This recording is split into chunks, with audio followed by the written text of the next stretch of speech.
ਦੋਸਤੋ ਹਾਜ਼ਰ ਹਾਂ ਫਿਰ ਤੁਹਾਡੇ ਲਈ ਇੱਕ ਹੋਰ ਕਹਾਣੀ ਲੈ ਕੇ। ਮੀਂਹ ਪੈਂਦਾ ਤਾਂ ਮਾਂ ਭੱਜੀ ਭੱਜੀ ਜਾਂਦੀ ਤੇ ਮੀਂਹ ਦੇ ਪਾਣੀ ਦਾ ਕਟੋਰਾ ਭਰ ਕੇ ਉਸ ਨੂੰ ਜ਼ਮੀਨ 'ਚ ਦੱਬ ਦਿੰਦੀ ਤੇ ਉਸ ਨੂੰ 1 ਸਾਲ ਬਾਅਦ ਕੱਢ ਕੇ ਬਾਹਰ ਲੋੜਵੰਦ ਲੋਕਾਂ ਨੂੰ ਵੇਚ ਦਿੰਦੀ। ਉਦੋਂ ਮੈਂ ਬਹੁਤ ਛੋਟੀ ਸੀ, ਪਰ ਹੁਣ ਮੇਰੀ ਉਮਰ ਵਧਣ ਦੇ ਨਾਲ ਮੇਰੀ ਚੀਜ਼ਾਂ ਨੂੰ ਸਮਝਣ ਦੀ ਜਿਗਿਆਸਾ ਵਧਣ ਲੱਗੀ ਸੀ।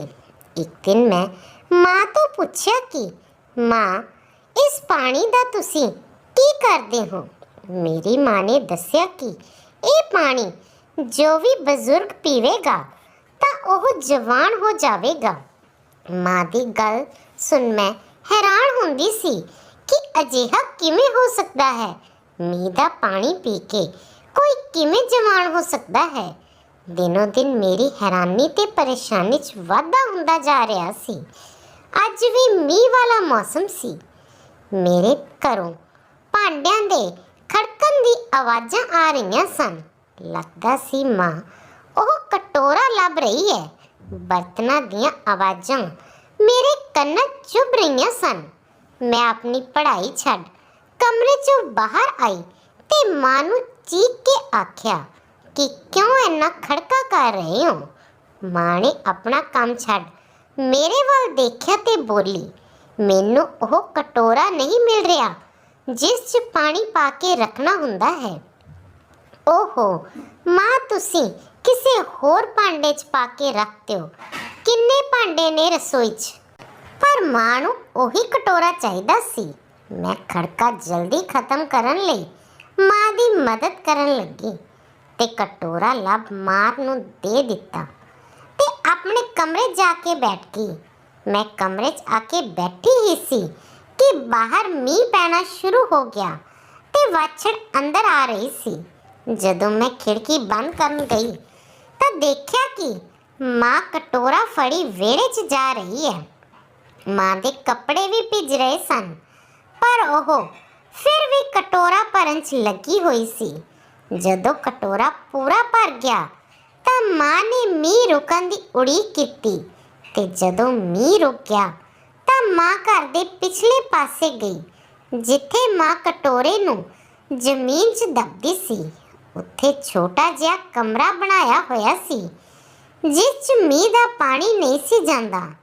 ਮਾਂ ਉਸ ਕਮਰੇ 'ਚ ਟੋਆ ਪੁੱਟਣ ਲੱਗੀ ਤੇ ਜਦੋਂ ਟੋਆ ਥੋੜਾ ਡੂੰਘਾ ਹੋਇਆ ਤਾਂ ਮਾਂ ਨੇ ਉਹ ਕਟੋਰਾ ਇੱਕ ਘੜੇ 'ਚ ਰੱਖ ਦਿੱਤਾ ਤੇ ਉਸ ਤੇ ਮਿੱਟੀ ਪਾ ਦਿੱਤੀ।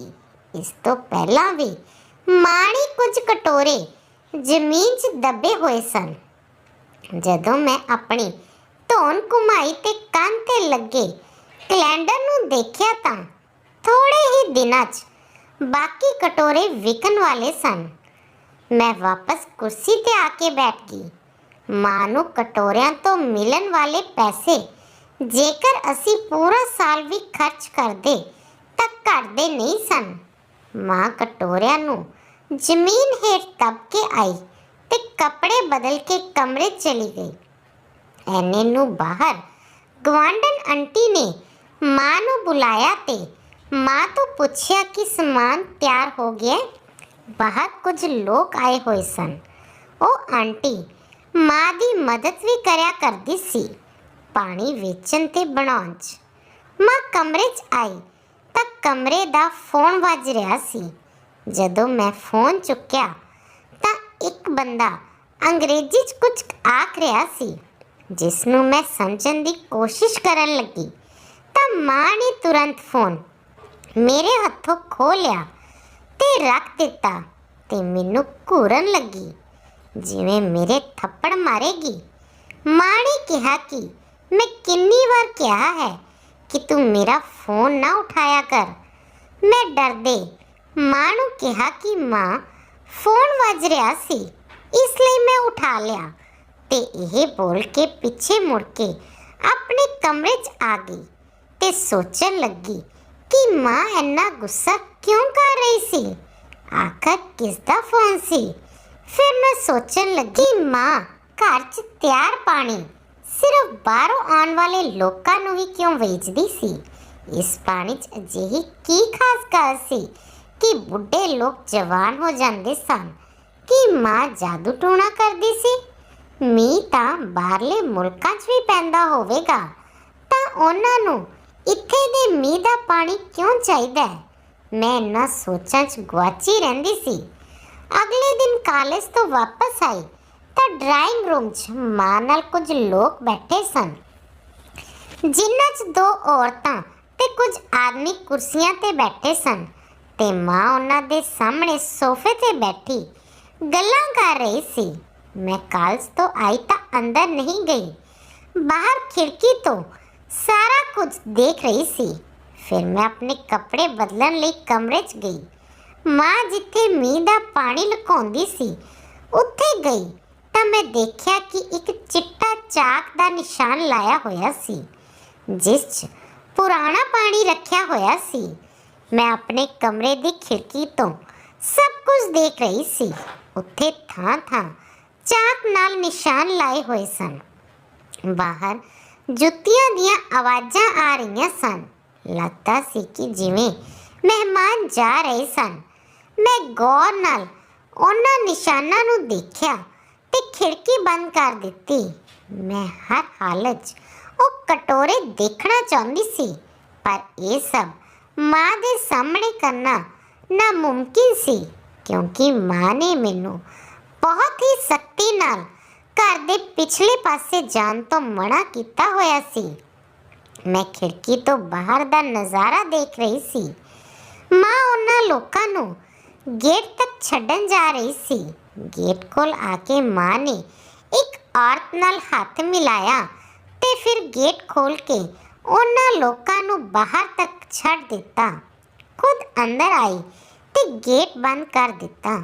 ਮਾਂ ਦੇ ਚਿਹਰੇ ਤੇ ਛਾਈ ਖੁਸ਼ੀ ਤੋਂ ਲੱਗਦਾ ਸੀ ਕਿ ਮਾਂ ਦੀ ਡੀਲ ਹੋ ਚੁੱਕੀ ਸੀ। ਮੈਂ ਕਮਰੇ 'ਚੋਂ ਬਾਹਰ ਆਈ ਤਾਂ ਦੇਖਿਆ ਮਾਂ ਮੁਸਕਰਾ ਰਹੀ ਸੀ। ਮੈਂ ਡੀਲ ਬਾਰੇ ਮਾਂ ਨੂੰ ਪੁੱਛਿਆ ਤਾਂ ਉਹਨਾਂ ਹਾਂ ਸਿਰ ਹਿਲਾਇਆ। ਫਿਰ ਮਾਂ ਰਸੋਈ ਵੱਲ ਚਲੀ ਗਈ। ਮੈਂ ਵੀ ਪਿੱਛੇ ਰਸੋਈ ਦੇ ਦਰਵਾਜ਼ੇ ਤੱਕ ਗਈ। ਮਾਂ ਭਾਂਡੇ ਧੋਣ ਲਈ ਸਿੰਕ 'ਚ ਰੱਖ ਰਹੀ ਸੀ। ਮਾਂ ਨੂੰ ਪੁੱਛਿਆ ਕਿ ਤੁਸੀਂ ਇਹ ਪਾਣੀ ਇੱਥੋਂ ਦੇ ਲੋਕਾਂ ਨੂੰ ਕਿਉਂ ਨਹੀਂ ਦਿੰਦੇ? ਮੇਰੇ ਸਵਾਲ ਤੇ ਉਹਨਾਂ ਧੌਣ ਘੁਮਾ ਮੈਨੂੰ ਦੇਖਿਆ ਤੇ ਫਿਰ ਭਾਂਡੇ ਧੋਣ ਲੱਗ ਗਈ। ਭਾਂਡੇ ਧੋਂਦੇ ਮਾਂ ਨੇ ਮੈਨੂੰ ਕਿਹਾ ਕਿ ਜਾ ਕੇ ਆਪਣੀ ਪੜ੍ਹਾਈ ਕਰੋ। ਮਾਂ ਨੇ ਤਾਂ ਮੇਰੇ ਸਵਾਲ ਨੂੰ ਨਜ਼ਰਅੰਦਾਜ਼ ਕਰ ਦਿੱਤਾ ਸੀ। ਮੈਂ ਅੰਦਰ ਗਈ ਤੇ ਕਿਤਾਬਾਂ ਚੱਕ ਪੜ੍ਹਨ ਲੱਗੀ। ਪੜ੍ਹਦੇ ਮੇਰੀਆਂ ਨਜ਼ਰਾਂ ਫਿਰ ਬਾਹਰ ਵੱਲ ਗਈਆਂ। ਮਾਂ ਨੇ ਮੇਰੇ ਸਵਾਲ ਦਾ ਜਵਾਬ ਕਿਉਂ ਨਹੀਂ ਦਿੱਤਾ? ਮਾਂ ਬਾਹਰਲੇ ਮੁਲਕਾਂ 'ਚ ਕਿਉਂ ਪਾਣੀ ਵੇਚਦੀ ਸੀ? ਸਵਾਲ ਮੇਰੇ ਦਿਮਾਗ 'ਚ ਘੁੰਮਣ ਲੱਗੇ। ਮੈਂ ਸਿਰ ਨੂੰ ਝਟਕਿਆ ਤੇ ਸੋਚਿਆ ਕਿ ਪੜ੍ਹਨ 'ਚ ਧਿਆਨ ਦੇਵਾਂ, ਪਰ ਮੇਰਾ ਸਾਰਾ ਧਿਆਨ ਤਾਂ ਉਹਨਾਂ ਕਟੋਰਿਆਂ ਤੇ ਜਾ ਕੇ ਅਟਕ ਗਿਆ ਸੀ।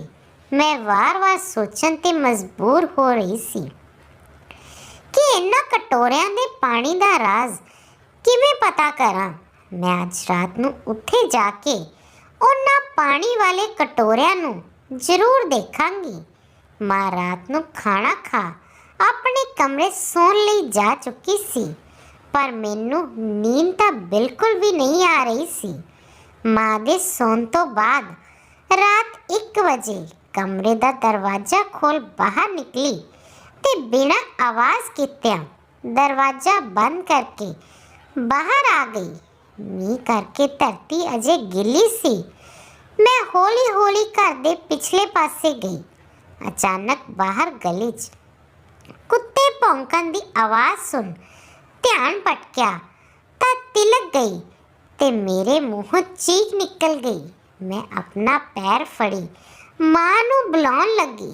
ਮੇਰੀ ਚੀਖ ਸੁਣ ਮਾਂ ਭੱਜੀ ਘਰ ਦੇ ਪਿਛਲੇ ਪਾਸੇ ਆ ਗਈ ਤੇ ਮੈਨੂੰ ਸਹਾਰਾ ਦੇ ਕੇ ਉਠਾਇਆ ਤੇ ਅੰਦਰ ਲਿਜਾਂਦੇ ਹੋਏ ਧਮਕਾਉਂਦਿਆਂ ਕਿਹਾ, ਇੱਥੇ ਇਸ ਵੇਲੇ ਕੀ ਕਰ ਰਹੀ ਸੀ? ਮੈਂ ਮਾਂ ਨੂੰ ਬਹਾਨਾ ਬਣਾ ਆਖ ਦਿੱਤਾ ਕਿ ਕਮਰੇ 'ਚ ਮੇਰਾ ਸਾਹ ਔਖਾ ਹੋ ਰਿਹਾ ਸੀ, ਇਸ ਲਈ ਮੈਂ ਬਾਹਰ ਆ ਗਈ ਸੀ। ਝੂਠ ਨਾ ਬੋਲ, ਮੈਂ ਸਭ ਜਾਣਦੀ ਹਾਂ कि तू की करन गई सी। मैं तेरी माँ हाँ, तेरी रग रग जानदी हाँ, समझी। मैनू बिस्तर ते बिठाउंदे माँ बोली ते मेरा पैर देखण लगी। मैनू अपने पैर नालों ज़्यादा फिक्र कटोरियां दी हो रही सी। माँ दी गल ते मैं सिर नीवा कर लिया सी। माँ ने कहा कि पुੱਤ तू उन्हां कटोरियां दा पिछा छੱਡ दे, तेरे काम दे नहीं आन। मैं अज फिर प्यार नाल समझा रही हाँ, चंगा होवेगा कि तू समझ जा। मेरे पैर ते दवाई लगाउंदे होए मेरी माँ मैनू धमका रही सी। उस तो बाद माँ अपने कमरे चली गई। सवेरे उठी तां मशीन दी तेज आवाज़ आ रही सी। मैं अखां मलदी हुई उठी ते कमरे चों बाहर आ गई। लगड़ांदे होए मैं बाहर वेड़े च आई ते बाहर खड़ी माँ दे कोल जाके खड़ गई। उत्थे कुछ मजदूर जमीन च खड्डे करके लोहे दी राड़ लगा चारे पासे घेरा बनाउंदे होए जाली लगा रहे सन। मैं सब देख के बहुत हैरान सी। माँ नू देख मैं पूछया कि ये सब की हो रहा है। जदों तू मेरी गल नहीं मनेगी ते जासूसी करेंगी, फिर मैं भी कोई हल कड्डांगी। माँ बहुत गुस्से नाल ये गल बोली। पर माँ मैं सिर्फ वो कटोरे दा पानी देखना चाहती हाँ कि आखिर उस च अजिहा की खास है। मेरा मूड बहुत खराब हो गया सी। मैनू लग रहा सी कि मैनू कोई प्लान बनाना पवेगा ताही मैनू ये सब पता लगेगा। मैं अंदर आ गई ते सोचन लगी कि मैं हुण किस तरह पानी दे कटोरे तक पहुंचा ते देखा कि उस च आखिर है की। मैनू अपनी माँ ते बहुत गुस्सा आ रहा सी। माँ ने पता नहीं मैनू क्यों उस पानी तो दूर रखा होया सी। जेकर उस पानी करके बजुर्ग जवान हो जाते सन तो फिर माँ वो पानी क्यों नहीं पींदी सी। मेरी सोच बेलगाम होंदी जा रही सी। मैं धौन चटकी ते खुद नू नॉर्मल करना चाहया, पर मेरा गुस्सा ठंडा ही नहीं हो रहा सी। काम खत्म करवाउण तो बाद माँ घर दे अंदर आई ते रसोई च नाश्ता तैयार करन चली गई। मैं वार-वार अपनी माँ नू देख रही सी। मैं सोचा कि क्यों ना माँ नू पूछा कि ओह खुद पानी क्यों नहीं पींदी। माँ नू पूछया था कि तुसी भी तो बजुर्ग हो रहे हो, तुसी क्यों नहीं वो पानी पींदे। मेरी गल सुन माँ दे चेहरे दा रंग उड़ गया। माँ ने एकदम पलट के गुस्से च मेरे वाल देखा तो माँ दा गुस्सा देख मेरी जान ही निकल गई। फिर उन्हां ठंडा सा लैंदिया कहा कि हर जगह अपनी अकल दा इस्तेमाल ना करया कर। माँ दा यह अंदाज पहली बार देखा सी। माँ दे जवाब नाल मैं बिल्कुल चुप हो गई सी। थोड़ी देर बाद नाश्ता करन तो बाद मैं कमरे च आ गई ते माँ घर दे कम्मां च रुझ गई। मैं खिड़की कोल बैठी घर दे बाहर वाले हिस्से नू देख रही सी ते सोचन लगी माँ जिथे मींह दा पानी कटोरे च भर के जमीन अंदर रखदी सी, उस थां नू उन्हां ने तारां नाल ते लोहे दी राड़ नाल घेर रखिया सी ते कोने ते एक दरवाजा लाया होया सी जिस नू माँ ने जिंदरा ला दिता सी। हुण उस कमरे च दाखल होना सौखा नहीं सी।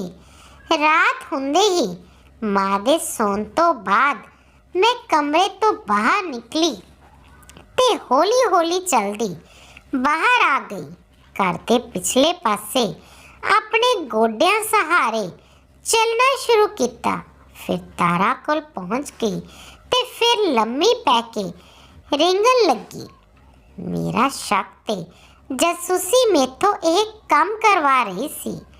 मैं जमीन ते रेंगदी हुई तारा दे हेठों लंघ रही सी कि मैनू मेरे पैरां 'च कुछ रेंगदा होया महसूस होया। मैनू लग्या कि सप है। ये सोच ਮੇਰਾ ਗਲਾ ਸੁੱਕਣ ਲੱਗਾ ਤੇ ਝਟ ਉੱਠੀ ਤੇ ਆਪਣੇ ਕੱਪੜੇ ਸਾਫ਼ ਕੀਤੇ। ਮਿੱਟੀ ਪੁੱਟੇ ਜਾਣ ਕਾਰਨ ਧਰਤੀ 'ਚੋਂ ਕਾਫੀ ਕੀੜੇ ਬਾਹਰ ਨਿਕਲ ਆਏ ਸਨ, ਜਦੋਂ ਕਿ ਤਾਰਾਂ ਦੇ ਦੂਜੇ ਪਾਸੇ ਬਹੁਤ ਹਨੇਰਾ ਸੀ। ਮੈਂ ਨਿਰਾਸ਼ ਹੋ ਕੇ ਵਾਪਸ ਆ ਗਈ। ਅਗਲੇ ਦਿਨ ਫਿਰ ਘਰੇ ਮਾਂ ਨੂੰ ਮਿਲਣ ਕੁਝ ਲੋਕ ਆਏ ਸਨ, ਪਰ ਉਹਨਾਂ ਦੇ ਸ਼ਬਦਾਂ ਤੋਂ ਲੱਗਦਾ ਸੀ ਕਿ ਉਹ ਬਾਹਰੋਂ ਨਹੀਂ ਆਏ। ਮਾਂ ਉਹਨਾਂ ਨੂੰ ਲੈ ਕੇ ਬੈਠਕ 'ਚ ਚਲੀ ਗਈ ਤਾਂ ਮੈਨੂੰ ਉਹਨਾਂ ਦੀਆਂ ਗੱਲਾਂ ਸੁਣਨ ਦਾ ਮੌਕਾ ਮਿਲ ਗਿਆ। ਮੈਂ ਖਿੜਕੀ ਕੋਲ ਖੜੀ ਹੋ ਕੇ ਅੰਦਰ ਦੇਖਣ ਲੱਗੀ। ਮਾਂ ਉਹਨਾਂ ਲੋਕਾਂ ਨੂੰ ਉਸ ਪਿਆਲੀ 'ਚੋਂ ਪਾਣੀ ਕੱਢ ਕੇ ਉਹਨਾਂ ਦੇ ਡੱਬੇ 'ਚ ਪਾ ਕੇ ਦੇ ਰਹੀ ਸੀ।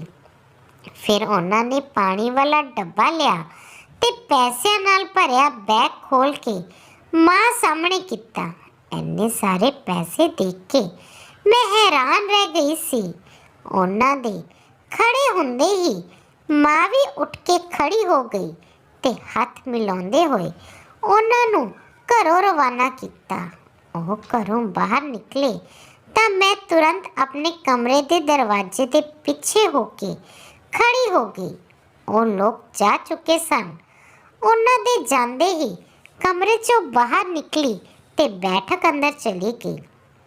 ਉਸ ਪਿਆਲੇ ਨੂੰ ਫੜ ਕੇ ਘੁਮਾ ਕੇ ਦੇਖ ਰਹੀ ਸੀ ਕਿ ਐਨੇ ਨੂੰ ਮਾਂ ਬੈਠਕ 'ਚ ਆਈ ਤੇ ਮੇਰੇ ਤੋਂ ਪਿਆਲਾ ਖੋਹਣ ਦੇ ਅੰਦਾਜ਼ 'ਚ ਫੜ ਲਿਆ। ਮਾਂ ਦੇ ਅਜਿਹਾ ਕਰਨ ਤੇ ਮੈਨੂੰ ਬਹੁਤ ਗੁੱਸਾ ਆਇਆ। ਅਚਾਨਕ ਮੈਨੂੰ ਆਪਣੇ ਹੱਥ ਤੇ ਕੁਝ ਗਿੱਲਾ ਜਿਹਾ ਮਹਿਸੂਸ ਹੋਇਆ। ਹੱਥ ਨੂੰ ਸੁੰਘਿਆ ਤਾਂ ਮੇਰੀਆਂ ਆਂਦਰਾਂ ਬਾਹਰ ਆਉਣ ਵਰਗੀਆਂ ਹੋ ਗਈਆਂ। ਬਹੁਤ ਹੀ ਗੰਦੀ ਬਦਬੂ ਸੀ ਉਸ 'ਚ। ਮੈਂ ਸੋਚਿਆ ਕਿ ਭਲਾ ਪਾਣੀ 'ਚੋਂ ਅਜਿਹੀ ਬਦਬੂ ਕਿਵੇਂ ਆ ਸਕਦੀ ਹੈ। ਮੈਨੂੰ ਮੇਰੀ ਮਾਂ 'ਤੇ ਸ਼ੱਕ ਹੋਇਆ ਕਿ ਕਿਤੇ ਮਾਂ ਕੁਝ ਗਲਤ ਤਾਂ ਨਹੀਂ ਕਰ ਰਹੀ। ਪਾਣੀ 'ਚ ਅਜਿਹੀ ਕੀ ਖਾਸ ਗੱਲ ਸੀ ਕਿ ਲੋਕ ਉਸ ਨੂੰ ਮਹਿੰਗੇ ਮੁੱਲ ਖਰੀਦ ਕੇ ਲੈ ਜਾਂਦੇ ਸਨ। ਭਲਾ ਪਾਣੀ ਪੀਣ ਨਾਲ ਕੌਣ ਜਵਾਨ ਹੁੰਦਾ ਹੈ। ਅਚਾਨਕ ਮੈਨੂੰ ਖਿਆਲ ਆਇਆ ਕਿ ਕਿਉਂ ਨਾ ਮੈਂ ਵੀ ਇਹ ਪਾਣੀ ਪੀ ਲਵਾਂ। ਮੈਂ ਤੁਰੰਤ ਮਾਂ ਕੋਲ ਗਈ ਤੇ ਉਹਨਾਂ ਨੂੰ ਕਿਹਾ ਕਿ ਮਾਂ, ਮੈਂ ਵੀ ਪਾਣੀ ਪੀਣਾ ਹੈ। ਮੇਰੀ ਗੱਲ ਸੁਣ। ਮਾਂ ਇੱਕਦਮ ਗੁੱਸੇ 'ਚ ਆ ਗਈ ਤੇ ਮੈਨੂੰ ਝਿੜਕਦੇ ਹੋਏ ਕਿਹਾ ਕਿ ਉਸ ਪਾਣੀ ਨੂੰ ਹੱਥ ਵੀ ਨਹੀਂ ਲਾਉਣਾ, ਕਿਉਂਕਿ ਉਹ ਪਾਣੀ ਸਿਰਫ ਬਜ਼ੁਰਗਾਂ ਲਈ ਹੈ। ਮਾਂ ਦੀ ਗੱਲ ਸੁਣ ਮੇਰਾ ਮੂੰਹ ਲਟਕ ਗਿਆ, ਪਰ ਮੇਰੇ ਦਿਮਾਗ 'ਚੋਂ ਕਟੋਰੇ ਵਾਲਾ ਪਾਣੀ ਅਜੇ ਨਿਕਲਿਆ ਨਹੀਂ ਸੀ। ਮੈਂ ਸੋਚ ਲਿਆ ਸੀ ਕਿ ਅੱਜ ਨਹੀਂ ਤਾਂ ਕੱਲ ਇਹ ਪਾਣੀ ਪੀ ਕੇ ਹੀ ਰਹਾਂਗੀ। ਰਾਤ ਨੂੰ ਪਤਾ ਨਹੀਂ ਕਿੰਨਾ ਕੁ ਟਾਈਮ ਸੀ, ਮੈਨੂੰ ਬਾਹਰੋਂ ਕੁਝ ਪੁੱਟਣ ਦੀ ਆਵਾਜ਼ ਆਈ। ਮੈਂ ਅੱਖਾਂ ਮਲਦੀ ਉੱਠੀ ਤੇ ਖਿੜਕੀ ਤੱਕ ਆਈ ਤਾਂ ਮੈਨੂੰ ਬਾਹਰ ਇੱਕ ਔਰਤ ਨਜ਼ਰ ਆਈ। ਮੈਨੂੰ ਲੱਗਿਆ ਕੋਈ ਚੋਰ ਹੈ। ਇਸ ਤੋਂ ਪਹਿਲਾਂ ਕਿ ਮੈਂ ਰੌਲਾ ਪਾਉਂਦੀ, ਮੈਨੂੰ ਉਸਦੇ ਹੱਥ 'ਚ ਬ੍ਰੈਸਲੇਟ ਚਮਕਦੀ ਨਜ਼ਰ ਆਈ ਜੋ ਮਾਂ ਦੀ ਸੀ। ਇਸ ਦਾ ਮਤਲਬ ਬਾਹਰ ਮਾਂ ਸੀ, ਪਰ ਉਹ ਇਸ ਸਮੇਂ ਕੀ ਕਰ ਰਹੀ ਸੀ। ਮੈਂ ਗੌਰ ਨਾਲ ਦੇਖਿਆ ਤਾਂ ਮਾਂ ਜ਼ਮੀਨ ਪੁੱਟ ਰਹੀ ਸੀ ਤੇ ਉਹਨਾਂ ਦੇ ਪੈਰ ਕੋਲ ਇੱਕ ਕਟੋਰਾ ਪਿਆ ਸੀ। ਮੈਨੂੰ ਬਹੁਤ ਹੈਰਾਨੀ ਹੋਈ ਕਿ ਅੱਜ ਤਾਂ ਮੀਂਹ ਵੀ ਨਹੀਂ ਪਿਆ, ਫਿਰ ਮਾਂ ਜ਼ਮੀਨ ਕਿਉਂ ਪੁੱਟ ਰਹੀ ਹੈ। ਮੈਂ ਦੇਖਿਆ ਕਿ ਮਾਂ ਜ਼ਮੀਨ 'ਚੋਂ ਕੁਝ ਕੱਢ ਰਹੀ ਹੈ। ਫਿਰ ਮਾਂ ਉੱਠੀ ਤੇ ਮਿੱਟੀ ਨਾਲ ਲਿਬੜੇ ਹੱਥਾਂ ਨਾਲ ਆਪਣੇ ਚਿਹਰੇ ਤੋਂ ਪਸੀਨਾ ਪੁੰਝਣ ਲੱਗੀ। ਚਾਂਦੀ ਰੋਸ਼ਨੀ 'ਚ ਮਾਂ ਦੇ ਚਿਹਰੇ ਤੇ ਅਜੀਬ ਜਿਹਾ ਡਰ ਦਿਸਿਆ। ਮੈਂ ਬਹੁਤ ਡਰ ਗਈ ਤੇ ਤੇਜ਼ੀ ਨਾਲ ਖਿੜਕੀ 'ਚੋਂ ਉੱਠ ਕੇ ਬੈੱਡ 'ਤੇ ਬੈਠ ਗਈ। ਮੈਂ ਵਾਰ-ਵਾਰ ਕਮਰੇ 'ਚ ਨਜ਼ਰਾਂ ਘੁਮਾ ਰਹੀ ਸੀ। ਮਾਂ ਦੇ ਚਿਹਰੇ 'ਤੇ ਮੈਂ ਪਹਿਲਾਂ ਕਦੇ ਅਜਿਹਾ ਡਰ ਨਹੀਂ ਸੀ ਦੇਖਿਆ। ਮੇਰੀ ਬਾਕੀ ਦੀ ਰਾਤ ਜਾਗ ਕੇ ਹੀ ਲੰਘੀ। ਸਵੇਰੇ ਮੈਂ ਆਪਣੇ ਕਮਰੇ 'ਚੋਂ ਦੇਰ ਨਾਲ ਬਾਹਰ ਨਿਕਲੀ। ਮਾਂ ਸੋਫੇ 'ਤੇ ਬੈਠੀ ਟੀਵੀ ਦੇਖ ਰਹੀ ਸੀ। ਮਾਂ ਦੀ ਨਜ਼ਰ ਅਜੇ ਮੇਰੇ 'ਤੇ ਨਹੀਂ ਸੀ ਪਈ, ਇਸ ਲਈ ਮੈਂ ਹੌਲੀ-ਹੌਲੀ ਰਸੋਈ 'ਚ ਗਈ ਤੇ ਪਾਣੀ ਦੀ ਬੋਤਲ ਚੱਕ ਪਾਣੀ ਪੀਣ ਲੱਗੀ। ਮਾਂ ਬੋਲੀ ਕਿ ਅੱਜ ਮੇਰੇ ਕੁਝ ਮਹਿਮਾਨ ਆਉਣਗੇ, ਤੂੰ ਆਪਣੇ ਕਮਰੇ 'ਚ ਹੀ ਰਹੀ। ਮੈਂ ਪੁੱਛਿਆ ਕਿ ਕਦੋਂ ਆਉਣਗੇ ਮਹਿਮਾਨ। ਮਾਂ ਨੇ ਕਿਹਾ ਕਿ ਦੁਪਹਿਰ ਵੇਲੇ ਆਉਣਗੇ। ਮਾਂ ਦੀ ਗੱਲ ਸੁਣ ਮੈਂ ਕਮਰੇ ਚਲੀ ਗਈ। ਦੁਪਹਿਰੇ ਬਾਹਰੋਂ ਮਹਿਮਾਨ ਆਏ ਤਾਂ ਮਾਂ ਉਹਨਾਂ ਨਾਲ ਬੈਠਕ 'ਚ ਜਾ ਕੇ ਬੈਠ ਗਈ। ਹੌਲੀ ਦਿਨੇ ਮੈਂ ਆਪਣੇ ਕਮਰੇ 'ਚੋਂ ਨਿਕਲੀ ਤੇ ਮਾਂ ਦੇ ਕਮਰੇ 'ਚ ਆ ਕੇ ਅੰਦਰੋਂ ਲਾਕ ਲਾ ਲਿਆ। ਕਮਰੇ 'ਚ ਦਾਖਲ ਹੋ ਮੈਂ ਬਿਨਾਂ ਸਮਾਂ ਗਵਾਏ ਅਲਮਾਰੀ ਖੋਲੀ, ਪਰ ਉਸ 'ਚ ਮੈਨੂੰ ਕੁਝ ਵੀ ਨਹੀਂ ਮਿਲਿਆ। ਮੈਂ ਮਾਂ ਦੇ ਕਮਰੇ ਦੀ ਤਲਾਸ਼ੀ ਵੀ ਲਈ, ਪਰ ਉੱਥੇ ਵੀ ਕੁਝ ਨਾ ਮਿਲਿਆ। ਦਰਵਾਜ਼ਾ ਖੋਲ ਬਾਹਰ ਆ ਗਈ ਤੇ ਬੈਠਕ ਦੀ ਖਿੜਕੀ ਦੇ ਸਾਹਮਣੇ ਖੜੀ ਹੋ ਗਈ। ਮੇਰੀ ਨਜ਼ਰ ਕਟੋਰੇ ਤੇ ਪਈ ਤਾਂ ਉੱਥੇ ਹੀ ਅਟਕ ਗਈ। ਇਹ ਉਹੀ ਕਟੋਰਾ ਸੀ ਜੋ ਮੈਂ ਰਾਤ ਨੂੰ ਮਾਂ ਦੇ ਕੋਲ ਦੇਖਿਆ ਸੀ। ਮੈਂ ਕਮਰੇ 'ਚ ਆਈ ਤੇ ਕੈਲੰਡਰ ਖੋਲ ਕੇ ਦੇਖਿਆ। ਅਜੇ ਵੀ ਇੱਕ ਕਟੋਰਾ ਜ਼ਮੀਨ ਦੇ ਅੰਦਰ ਸੀ। ਮੈਂ ਤਾਰੀਖ ਦੇਖੀ ਤਾਂ ਅੱਜ ਦੀ ਤਾਰੀਖ ਸੀ। ਮੈਂ ਆਪਣੇ ਦਿਮਾਗ 'ਚ ਝਟ ਇੱਕ ਤਰਕੀਬ ਸੋਚੀ ਤੇ ਕੈਲੰਡਰ ਨੂੰ ਉੱਥੇ ਰੱਖ ਦਿੱਤਾ। ਫਿਰ ਖਿੜਕੀ ਕੋਲ ਆ ਗਈ। ਮੈਂ ਪੂਰਾ ਦਿਨ ਰਾਤ ਹੋਣ ਦੀ ਉਡੀਕ ਕੀਤੀ। ਜਿਵੇਂ ਹੀ ਕਾਫੀ ਰਾਤ ਹੋਈ ਤਾਂ ਮੈਂ ਕਮਰੇ 'ਚੋਂ ਬਾਹਰ ਨਿਕਲੀ ਤੇ ਘਰ ਦੇ ਪਿਛਲੇ ਪਾਸੇ ਗਈ। ਫਿਰ ਤੋਂ ਜ਼ਮੀਨ ਤੇ ਰੇਂਗਦੇ ਹੋਏ ਮੈਂ ਤਾਰਾਂ ਪਾਰ ਕਰ ਲਈਆਂ ਤੇ ਕਮਰੇ ਚਲੀ ਗਈ। ਜਿੱਥੇ ਚਿੱਟੇ ਗੋਲੇ ਬਣਾਏ ਹੋਏ ਸਨ, ਉੱਥੇ ਜ਼ਮੀਨ ਪੁੱਟਣ ਲੱਗੀ। ਮਿੱਟੀ ਪੁੱਟਦੇ ਹੋਏ ਮੈਂ ਦੇਖਿਆ ਕਿ ਮਾਂ ਦਰਵਾਜ਼ੇ ਦਾ ਤਾਲਾ ਖੋਲ ਰਹੀ ਸੀ। ਮਾਂ ਨੂੰ ਦੇਖ ਮੈਂ ਆਪਣੀ ਸਪੀਡ ਵਧਾ ਦਿੱਤੀ ਤੇ ਜਿਵੇਂ ਹੀ ਕਟੋਰਾ ਮੈਨੂੰ ਦਿਸਿਆ ਤਾਂ ਝਟ ਕਟੋਰੇ 'ਚੋਂ ਪਾਣੀ ਕੱਢਿਆ ਤੇ ਪੀ ਲਿਆ। ਮਾਂ ਵੀ ਮੇਰੇ ਤੱਕ ਪਹੁੰਚ ਚੁੱਕੀ ਸੀ। ਮੈਂ ਮਾਂ ਨੂੰ ਦੇਖਿਆ ਤੇ ਹੱਸਣ ਲੱਗੀ। ਮਾਂ ਨੇ ਮੈਨੂੰ ਬਾਂਹ ਤੋਂ ਫੜਿਆ ਤੇ ਉਠਾਇਆ। ਪਾਣੀ ਪੀਣ ਤੋਂ 5 ਮਿੰਟਾਂ ਬਾਅਦ ਮੈਨੂੰ ਮੇਰੀ ਹਾਲਤ ਅਜੀਬ ਜਿਹੀ ਮਹਿਸੂਸ ਹੋਣ ਲੱਗੀ। ਮਾਂ ਨੇ ਜਲਦੀ ਦੇਨੇ ਮੈਨੂੰ ਗੱਡੀ 'ਚ ਬਿਠਾਇਆ ਤੇ ਹਸਪਤਾਲ ਲੈ ਗਈ। ਹਸਪਤਾਲ ਪਹੁੰਚਦੇ ਮੇਰੀ ਹਾਲਤ ਕਾਫੀ ਖਰਾਬ ਹੋ ਚੁੱਕੀ ਸੀ। ਮੈਨੂੰ ਮੇਰੇ ਜਿਸਮ 'ਚੋਂ ਜਾਨ ਜਾਂਦੀ ਮਹਿਸੂਸ ਹੋ ਰਹੀ ਸੀ। ਕੰਨਾਂ ਦੇ ਪਰਦਿਆਂ ਨਾਲ ਮਾਂ ਦੀਆਂ ਆਵਾਜ਼ਾਂ ਟਕਰਾ ਰਹੀਆਂ ਸਨ। ਮਾਂ ਰੋਂਦੀ ਹੋਈ ਡਾਕਟਰਾਂ ਨੂੰ ਆਖ ਰਹੀ ਸੀ ਕਿ ਮੇਰੀ ਬੇਟੀ ਨੂੰ ਐਂਟੀਡੋਟ ਦਿਓ, ਪਰ ਡਾਕਟਰਾਂ ਨੇ ਬਿਲਕੁਲ ਸਾਫ਼ ਮਨਾ ਕਰ ਦਿੱਤਾ। ਮਾਂ ਨੇ ਉਹਨਾਂ ਨੂੰ ਪੁਲਿਸ ਨੂੰ ਦੱਸਣ ਦੀ ਧਮਕੀ ਦਿੱਤੀ ਤਾਂ ਉਹਨਾਂ ਨੇ ਫਿਰ ਮੈਨੂੰ ਐਂਟੀਡੋਟ ਦਿੱਤਾ। ਮੇਰੀ ਜਾਨ ਤਾਂ ਬਚ ਗਈ ਸੀ, ਪਰ ਮੈਂ ਬਿਲਕੁਲ ਲਾਚਾਰ ਹੋ ਗਈ ਸੀ। ਮਾਂ ਮੈਨੂੰ ਦੇਖ ਕੇ ਸਾਰਾ ਦਿਨ ਰੋਂਦੀ ਰਹਿੰਦੀ ਸੀ। ਫਿਰ ਇੱਕ ਦਿਨ ਪੁਲਿਸ ਨੂੰ ਮਾਂ ਦੇ ਸਾਰੇ ਕਾਰਨਾਮੇ ਦਾ ਪਤਾ ਲੱਗਿਆ ਤਾਂ ਮਾਂ ਨੂੰ ਪੁਲਿਸ ਨੇ ਗ੍ਰਿਫਤਾਰ ਕਰ ਲਿਆ। ਮਾਂ ਨੇ ਮੇਰੇ ਸਾਹਮਣੇ ਸਾਰੇ ਜੁਰਮ ਕਬੂਲ ਕੀਤੇ ਸਨ। ਮਾਂ ਨੇ ਦੱਸਿਆ ਕਿ ਉਹ ਇੱਕ ਗੈਂਗ 'ਚ ਸ਼ਾਮਲ ਸੀ ਜੋ ਅਜਿਹਾ ਕੈਮੀਕਲ ਬਣਾਉਂਦਾ ਸੀ ਜਿਸ ਨੂੰ ਕੋਈ ਵੀ ਪੀ ਲੈਂਦਾ ਤਾਂ ਉਹ ਆਪਣੇ ਪੈਰਾਂ ਤੇ ਕਦੇ ਖੜਾ ਨਹੀਂ ਸੀ ਹੋ ਸਕਦਾ। ਮੇਰੀ ਮਾਂ ਉਹ ਕੈਮੀਕਲ ਘਰ 'ਚ ਹੀ ਤਿਆਰ ਕਰਦੀ ਸੀ। ਇਸ 'ਚ ਬਹੁਤ ਸਾਰਾ ਸਮਾਂ ਲੱਗਦਾ ਸੀ। ਫਿਰ ਜਦੋਂ ਕੈਮੀਕਲ ਤਿਆਰ ਹੋ ਜਾਂਦਾ ਤਾਂ ਮਾਂ ਉਹਨਾਂ ਨੂੰ ਕਟੋਰਿਆਂ 'ਚ ਭਰ ਕੇ ਜ਼ਮੀਨ 'ਚ ਲੁਕਾ ਦਿੰਦੀ ਸੀ ਤੇ ਮੈਨੂੰ ਆਖਦੀ ਸੀ ਕਿ ਮੈਂ ਮੀਂਹ ਦਾ ਪਾਣੀ ਰੱਖਦੀ ਹਾਂ। ਇਹ ਕੈਮੀਕਲ ਬਹੁਤ ਹੀ ਖਤਰਨਾਕ ਤੇ ਕਈ ਤਰ੍ਹਾਂ ਦਾ ਸੀ। ਮਾਂ ਨੂੰ ਬਾਹਰੋਂ ਆਉਣ ਵਾਲੇ ਗ੍ਰਾਹਕ ਕਾਫੀ ਪੈਸਾ ਦੇ ਜਾਂਦੇ ਸਨ। ਮਾਂ ਨੇ ਦੱਸਿਆ ਕਿ ਉਹ ਇਹ ਕੰਮ 20 ਸਾਲ ਦੀ ਉਮਰ ਤੋਂ ਕਰ ਰਹੀ ਸੀ। ਫਿਰ ਵਿਆਹ ਹੋ ਗਿਆ ਤੇ ਇਸ ਤਰ੍ਹਾਂ ਉਹਨਾਂ ਨੇ ਮੇਰੇ ਪਿਤਾ ਦਾ ਵੀ ਆਪ ਹੀ ਕਤਲ ਕਰ ਦਿੱਤਾ, ਕਿਉਂਕਿ ਪਿਤਾ ਜੀ ਨੂੰ ਮਾਂ ਦੇ ਸਾਰੇ ਕਾਰਨਾਮਿਆਂ ਦਾ ਪਤਾ ਲੱਗ ਗਿਆ ਸੀ। ਮਾਂ ਨੂੰ ਪੁਲਿਸ ਦਾ ਖਤਰਾ ਸੀ, ਇਸ ਲਈ ਮਾਂ ਨੇ ਮੇਰੇ ਪਿਤਾ ਨੂੰ ਮਾਰ ਦਿੱਤਾ ਸੀ ਤੇ ਇਸ ਕਤਲ ਨੂੰ ਇਸ ਤਰ੍ਹਾਂ ਪੇਸ਼ ਕੀਤਾ ਕਿ ਲੱਗੇ ਕਿ ਉਹ ਬਿਮਾਰ ਹੋ ਕੇ ਮਰੇ ਹਨ।